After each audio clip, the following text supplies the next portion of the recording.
Hello દોસ્તો, કેમ છો? જય દ્વારકાધીશ, જય માં મોગલ. આપણે થઈ ગયા છીએ નાહી ધોઈને તૈયાર અને જાવું છે ભાણવડની બાજુમાં આવેલા ત્રિવેણી સંગમ. વ્લોગ છેલ્લે સુધી જોજો.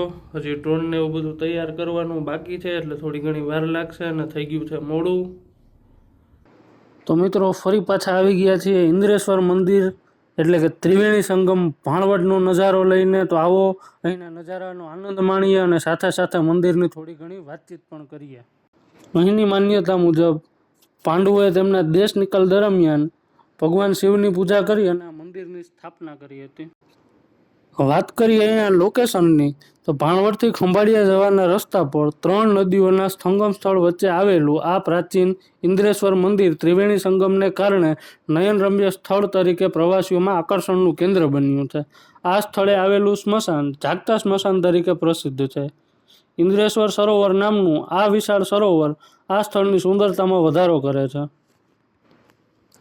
કહેવાય છે કે આ મંદિર પાંડવોએ તેમના દેશ નિકાલ દરમિયાન ભગવાન શિવને પૂજા કરી અને આ મંદિરની સ્થાપના કરી હતી. આ મંદિરનો ઉલ્લેખ તમને પુરાણોમાં જોવા મળે છે. ત્રિવેણી ઘાટ અને તેમાં આવેલા શિવજીના આ મંદિરના દર્શન માત્રથી તન મનને શાંતિ પ્રાપ્ત થાય છે. અહીં આવતા ભક્તોનું કહેવું છે, જ્યારે ઇન્દ્રેશ્વર મહાદેવના દર્શન કર્યા બાદ ત્રિવેણી ઘાટ પર પહોંચીએ છીએ ત્યારે ભવિષ્ય અને ભૂતકાળ વિસરાઈ જાય છે અને મન એકદમ શાંત થઈ જાય છે. મિત્રો, અહીં ચોમાસા દરમિયાન આ પ્રકૃતિ 16 કળા ખીલી ઉઠે છે. મિત્રો, વ્લોગ શૂટિંગ બાદ અહીંયા પૂજારીને મળતા મને એક નવાઈની વાત જ જાણવા મળી.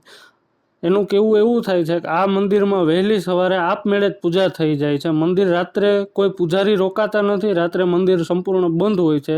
તેમ છતાં જ્યારે સવારે પૂજારી આવે છે તો શિવલિંગ પર અભિષેક થયેલો જોવા મળે છે. શિવલિંગ જાણે કોઈએ પૂજા કરી હોય તેવું જોવા મળે છે. પૂજારીનું કહેવું છે કે વર્ષોથી આ પ્રકારે હું જોતો આવું છું. તો મિત્રો, મળીએ હવે નેક્સ્ટ વિડીયોની અંદર. ત્યાં સુધી આપ અને આપનો પરિવાર ખુશ રહે એવી માં મોગલના ચરણોમાં પ્રાર્થના. અને મિત્રો, જો વિડીયો ગમ્યો હોય તો લાઇક કરો, શેર કરો, સબસ્ક્રાઈબ કરો. અને હવે નેક્સ્ટ વિડીયો તમે ક્યાંનો જોવા માગો છો એ જરૂરથી કમેન્ટ બોક્સમાં જણાવજો.